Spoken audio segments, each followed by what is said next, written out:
You're streaming CBS News Bay Area. Hello and thank you for joining us on this Sunday. I'm Max Darrow. It is a first alert weather day as an atmospheric river makes its move through the Bay Area, making for a wet start to the holiday week. Let's get right to meteorologist Zoe Mintz with more on what you should expect. Happy Sunday. Not only is it the winter solstice, the shortest day of the entire year, it's also going to be a very rainy day across most of the Bay Area. So honestly, it's a good day to stay indoors, watch some movies, maybe sit next to a warm fireplace if you can, because all of that rain across Northern California, anywhere from 4 to 6+ inches of rain has already fallen. That will be heading our way along that atmospheric river that's going to act like a fire hose and continue to move up and down the coast of California throughout the next several hours. It's bringing widespread flood watches in effect. All of these areas in green are flood watches. Those areas in bright green up north, that's actually a flood advisory currently in effect because, like I said, 4 to 6 inches of rain has fallen. That has created some ponding and a bit of flooding in those low-lying areas. But farther inland and across our North Bay, this is where the worst of the rain is likely. Farther south, you'll definitely notice a big drop-off when it comes to those rainfall totals. So excessive rain is actually likely farther inland too. We're seeing upwards of 8 inches of rain forecast across the foothills of the Sierra. That's actually why we do have an excessive rainfall advisory in effect for today. This is our risk. You can see that bullseye across the foothills of the Sierra, because 8 inches of rain in 24 hours is significant. Debris flows, mudslides, definitely going to be a huge issue, especially if you live in those low-lying areas. But you'll notice all of these areas in yellow as well. That includes the majority of the Bay Area.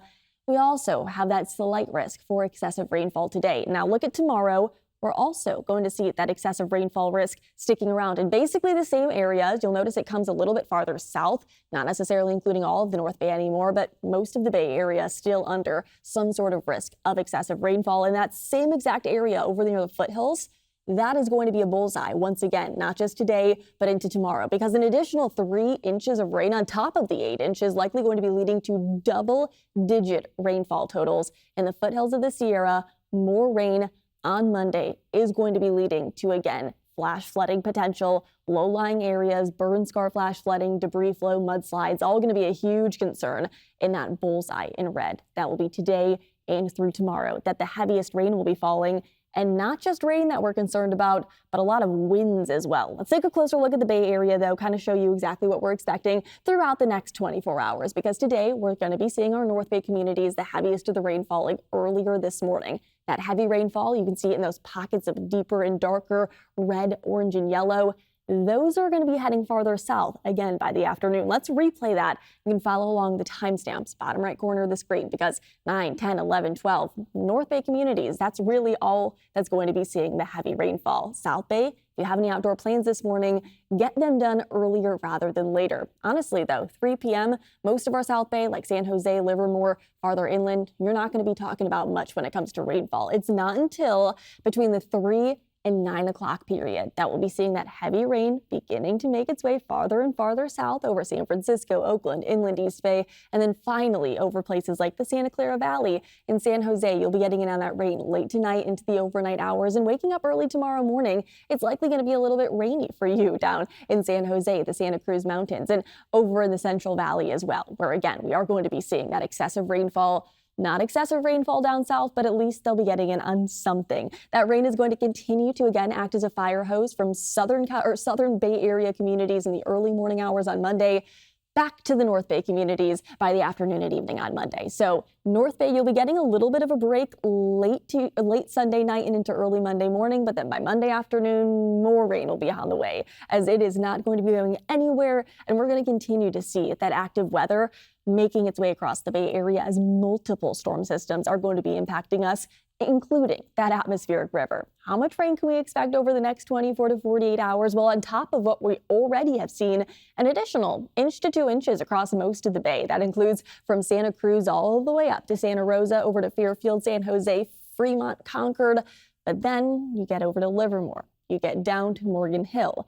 You'll be seeing closer to that 1/2 inch range. And then you get even farther south, places like Hollister, Salinas. You'll be lucky to even just see a couple of those raindrops. It is a very, very stark contrast between the areas that are going to be impacted by the atmospheric river and the places that aren't. So it really isn't going to take a whole lot for that fire hose of moisture to nose a little bit farther north, a little bit farther south. So that cutoff right now, this is where it's forecast, but I wouldn't be surprised if maybe it did get a little bit farther north or it did get a little bit farther south. But it's something you'll have to keep a close eye on throughout the next 48 hours because the atmospheric river that we're seeing, it's a little bit tricky to forecast. Each and every model has been slightly different over the past several days. But what we do know for sure is that the heaviest rain is going to be falling today and tomorrow, and then the strongest winds will be arriving by late Tuesday and into Wednesday. So the windy weather, it's going to be definitely breezier today than it was yesterday, but nothing too crazy. Not a wind advisory territory.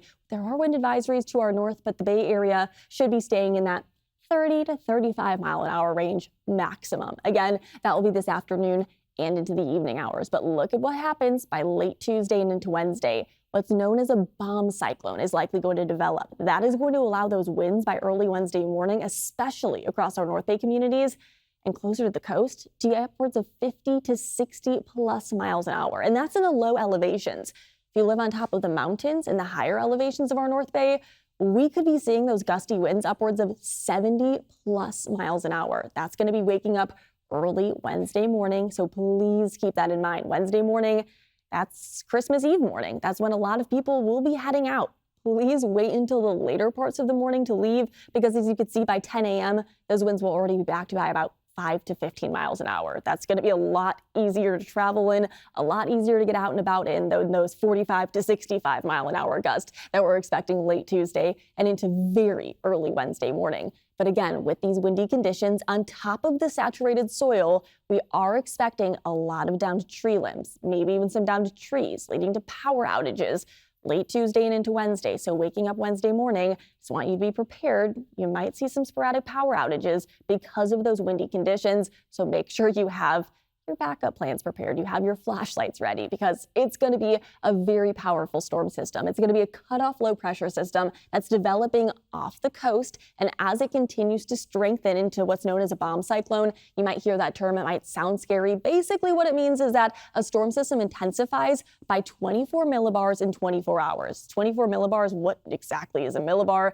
It's just a fancy term that we use to describe pressure. Pressure is really what determines how strong a storm system is. The lower the pressure, the stronger the storm system. So the fact that the storm system is going to be intensifying that quickly in that short of amount of time, and it actually looks like our recent models are coming back even stronger and stronger, it's something that we're very concerned about. So again, as it makes its way onshore overnight, Tuesday and into early Wednesday, those 50 to 60 plus mile an hour wind gusts are likely along the coast in our North Bay, and in the higher elevations, likely going to be seeing those 70 plus mile an hour wind gusts. Our models are continuing to come back even stronger when it comes to these winds, but I want to make sure that you check back tonight and into tomorrow because the models could potentially fall back a little bit. But we know it's going to be windy, even if we don't necessarily reach that 70 plus mile an hour threshold. Those winds will likely stick around through the early morning hours Wednesday. This is our view at 6:30 a.m.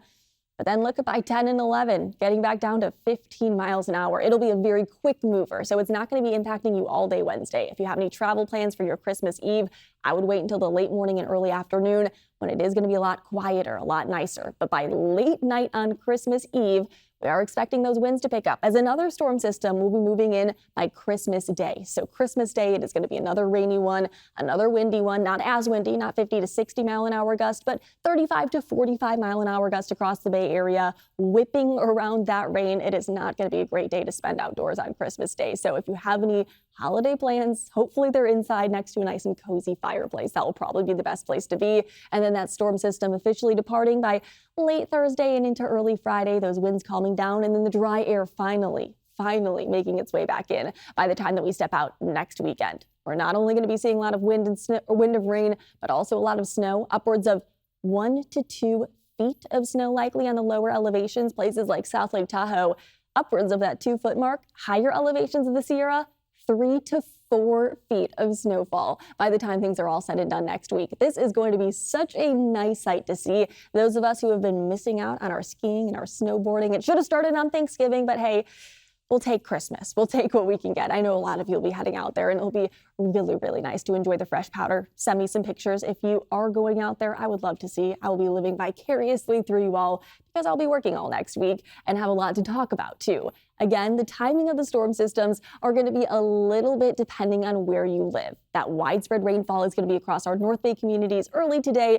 moving across our South Bay communities by late tonight, moving back across our North Bay communities by the time that we step out later Monday evening. We are going to be seeing Tuesday, maybe slightly drier earlier in the day, but by late Tuesday and into Wednesday, that's when the widespread rain, the windy conditions will be arriving, maybe a little bit of a break by Wednesday. And then Wednesday night and into Thursday, more rain before quieter weather finally moves in by the time that we step out Friday and into next weekend. So if we take a look at our 7-day forecast, every single day through Christmas Day is a weather alert day, not because every single day is going to have the same exact impacts, but because every day is going to be seeing the chance for rain. And with multiple inches of rain adding up on top of each other, especially across our North Bay communities, we are concerned about flooding threats. So that's why we have those weather alert days in effect through those windy and rainy periods. It's kind of being every other day, though. Today, it will be pretty breezy out there, 30 to 40 mile an hour wind gusts, but not enough for a wind advisory.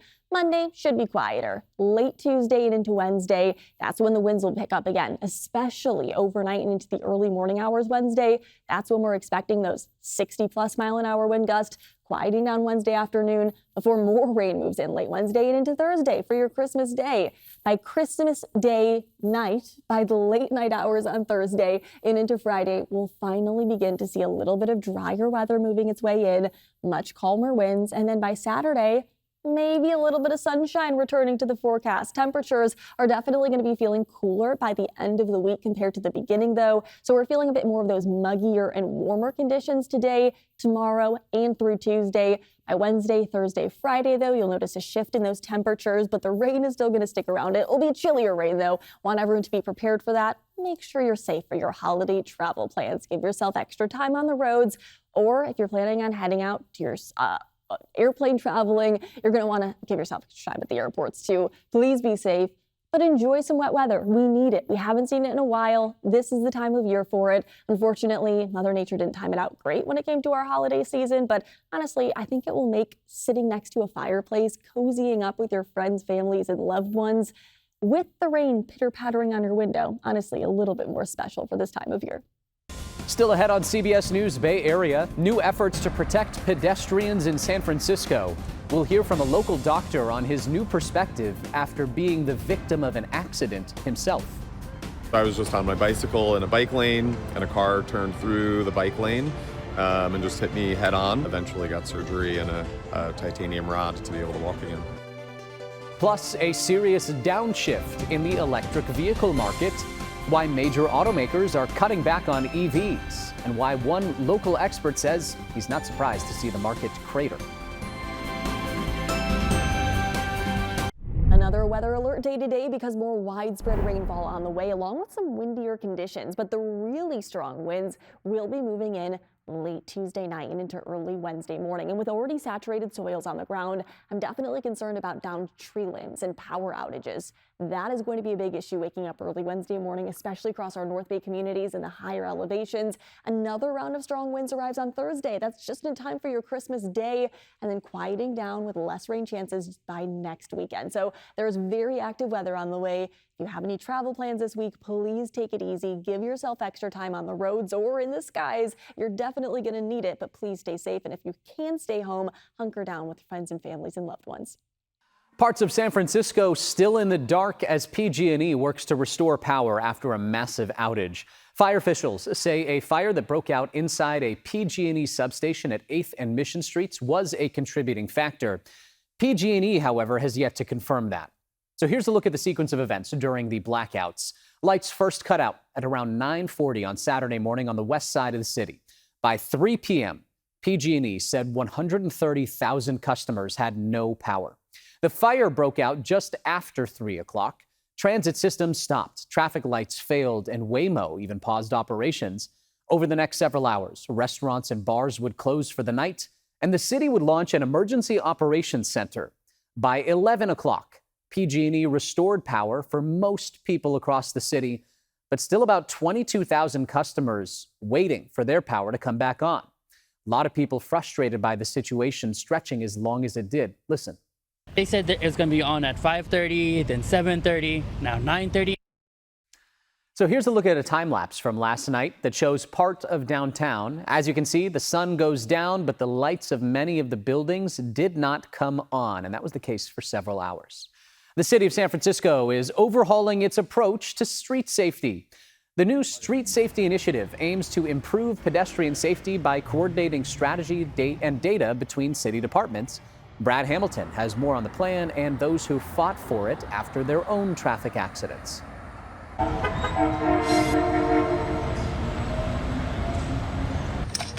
For years, Dr. Christian Rose, an emergency physician in San Francisco, has treated patients injured in traffic accidents. Body becomes, like a rag doll, and you're sort of can break from the inside out, which is terrible to see and is one of the more difficult medical emergencies to manage. But several years ago, the doctor became the patient. So I was just on my bicycle in a bike lane, and a car turned through the bike lane and just hit me head on. Eventually got surgery and a titanium rod to be able to walk again. And since then, Christian has made it his mission to advocate for safer streets. One of the biggest issues with Vision Zero, which is the goal of not having any traffic fatalities, in the city, has been that it's sort of no one has actually been one responsible entity. If you were hit by a vehicle just going a few miles per hour over the speed limit at like 40 miles an hour here in the city, that'd be the equivalent of falling off of a 5-story building. He stood at City Hall as Mayor Daniel Lurie signed a new executive directive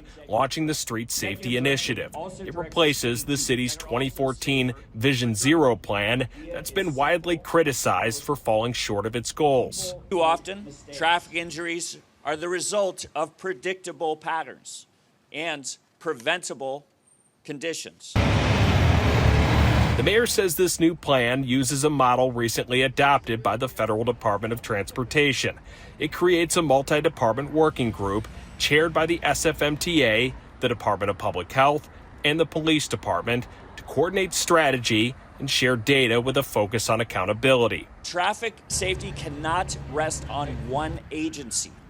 It requires a coordinated effort from every department. The mayor's team says that in the first 100 days, the city will publish updated crash data, identify projects that can be built quickly, and begin high visibility enforcement in the city's most dangerous corridors. The mayor also wants to expand electronic enforcement, including speed cameras, which he says have led to 78% average reduction in speeding at locations where they were installed since last spring. Advocates like Walk San Francisco's Jody Medeiros says the mayor's direct involvement matters. A way for agencies to accuse other agencies for why there might be a slowdown. It's really about accountability. It's about coordination. A report last June from San Francisco's Civil Ground Jury Group, made up of citizens, cited a sharp drop-off in traffic citations by police in recent years, making the streets more dangerous. The city hit a new high for traffic deaths in 2024.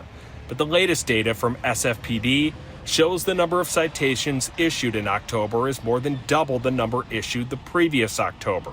Medeiros warns that the real test now comes after the mayor's announcement. It's not a done deal. Now it is a matter of what do those work plans look like for the agencies and what kind of funding is there available. For Christian, this moment isn't about policy. It's personal. It can affect everyone in many different ways, and recognizing that it is multifactorial, that everyone's affected in different ways, that we all have different needs. A doctor who has seen the damage and felt it himself, now hoping to help share safer streets across San Francisco.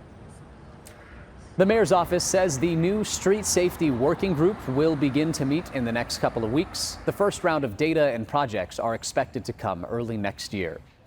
Still ahead, electric vehicle sales are plummeting and major automakers are changing course. Why an expert we spoke with says California never had a real chance of meeting its EV goals.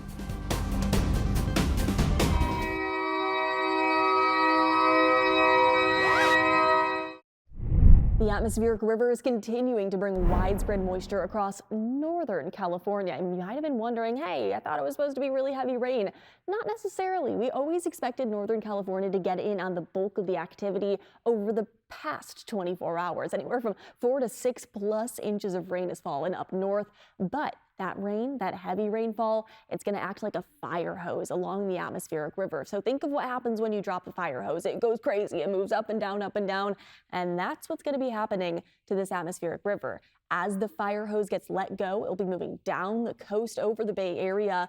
South Bay communities finally getting in on some of that action, and then it will be moving right back up north by later Monday and into Tuesday, and then another wave of rain will be moving in late Tuesday and into early Wednesday. But the rain that will be moving in late Tuesday and into early Wednesday, this is going to be along what's known as a bomb cyclone. So it's not just an atmospheric river. It is a very, very powerful storm system that is going to rapidly intensify over the next 24 to 48 hours. And it's actually looking like those winds are going to be even stronger than what we thought yesterday, potentially upwards of 50 to 65+ mile-an-hour wind gust. Late Tuesday and into early Wednesday, our North Bay communities, especially on the highest elevations, could potentially be seeing some 70+ mile-an-hour wind gust waking up early Wednesday morning. Again, this is going to be a very powerful storm system. This is going to be what we're concerned about when it comes to the widespread impacts and the widespread damaging activity across the Bay Area. Again, late Tuesday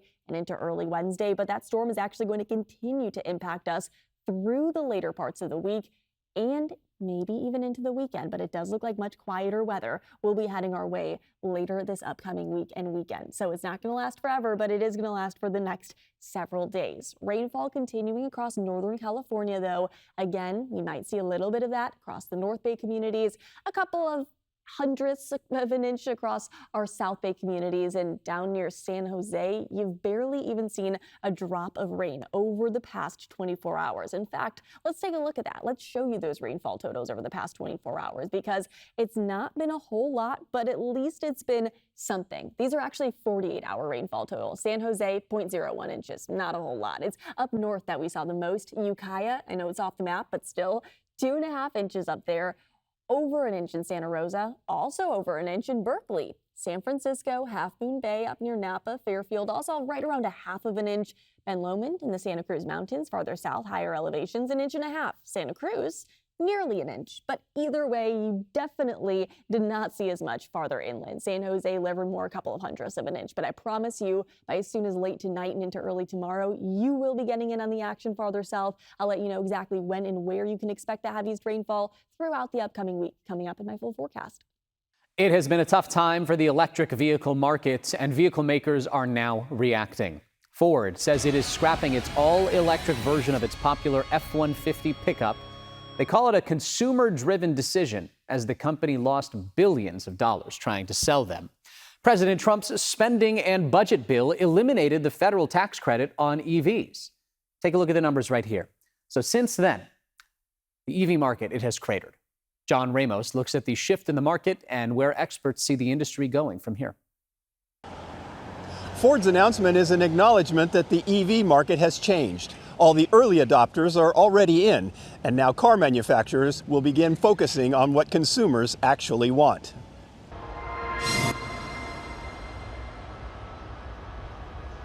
At Walnut Creek Ford, there is a line of Ford F-150 Lightnings in the lot.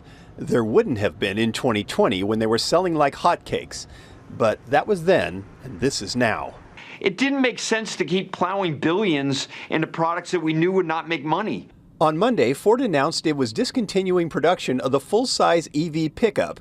CEO Jim Farley said sales had fallen off drastically for the all-electric version of its iconic truck line, which can cost from $50,000 to $80,000. We saw this happening. We also saw the more expensive EVs, really suffer in the market, and the more affordable EVs to do better. And then the last couple months really was remarkable. The EV market in the U.S. went from 12% of the industry to only 5%. Tom McLaughlin hosts a podcast called State of Charge. He says he owns a Lightning and loves it, but admits it has trouble towing.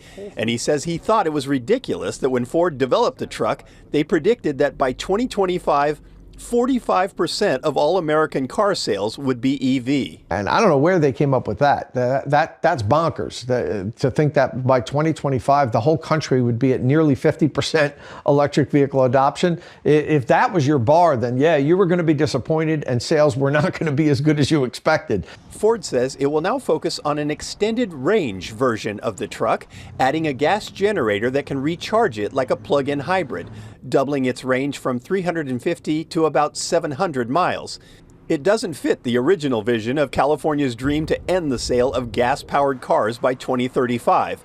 But Professor Scott Mora at UC Berkeley says that was never a practical strategy in the first place. If the goal is reduce air pollution and reduce greenhouse gas emissions, the purity test of it being a pure battery electric vehicle may be, more about a purity test than actually achieving that goal reasonably. But despite its failure, Mora hopes the legacy of the Ford Lightning will be to get people to view the electric car market in a more realistic way. Yeah, I would like to think, and I view the F-150 Lightning as, I think a lot of things were learned.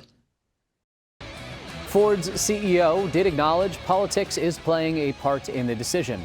He cited the ending of the EV tax credit and the recent relaxation of fuel and emission standards. Meantime, California is suing the Trump administration over EV infrastructure funding.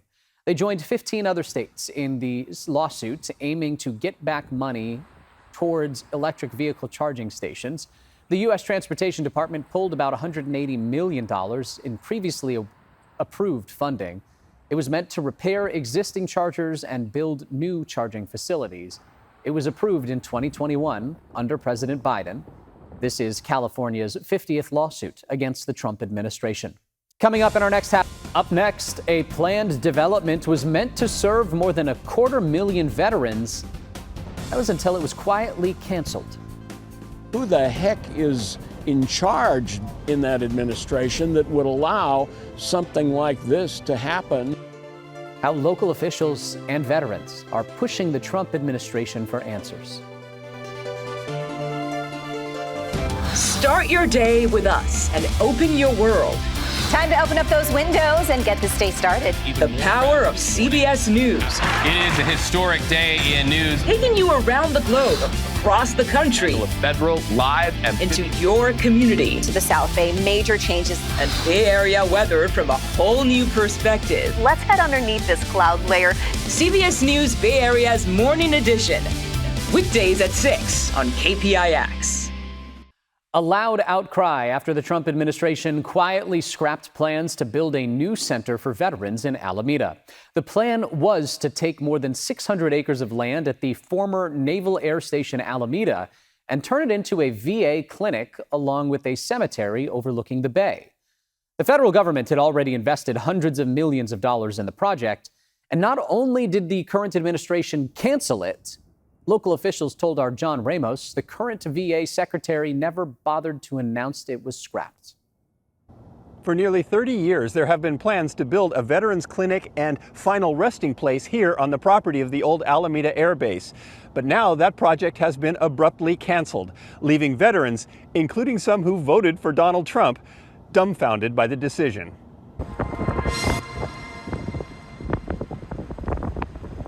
The Alameda Naval Air Station sits quiet and largely empty, a relic of the area's military past. When the base closed, the land passed to the city of Alameda, but one corner was retained by the VA to build a new 158,000 square foot outpatient clinic and columbarium as a final resting place for Bay Area veterans.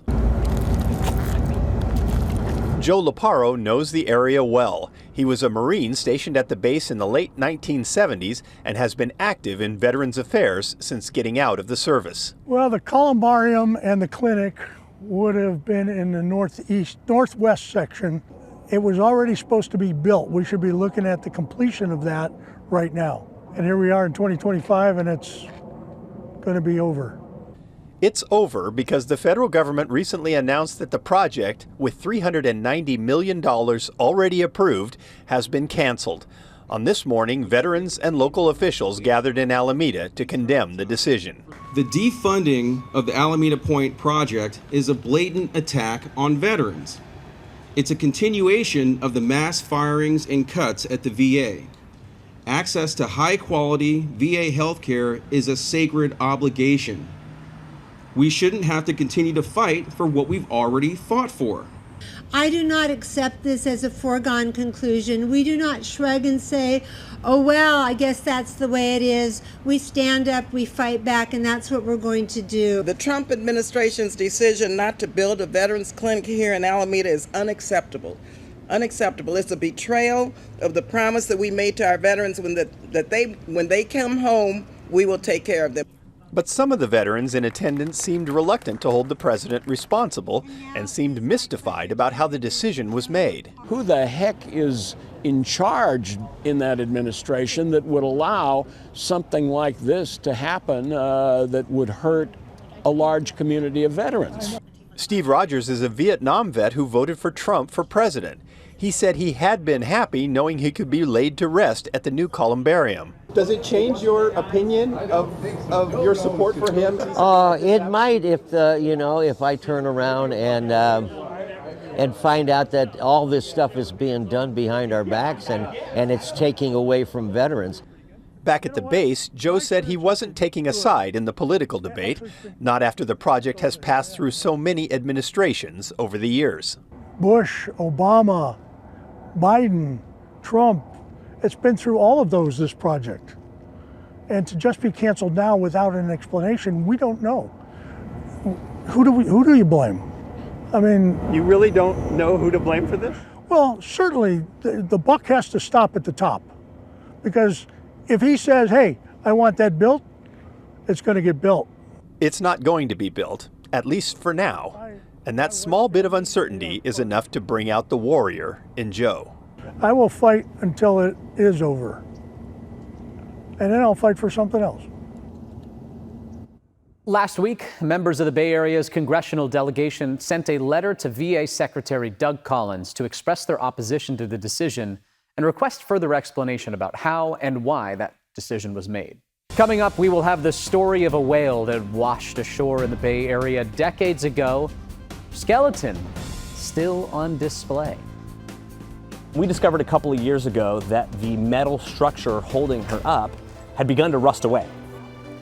Juliette Goodrich joins us for a whale of a tale with a Hollywood ending when we come back.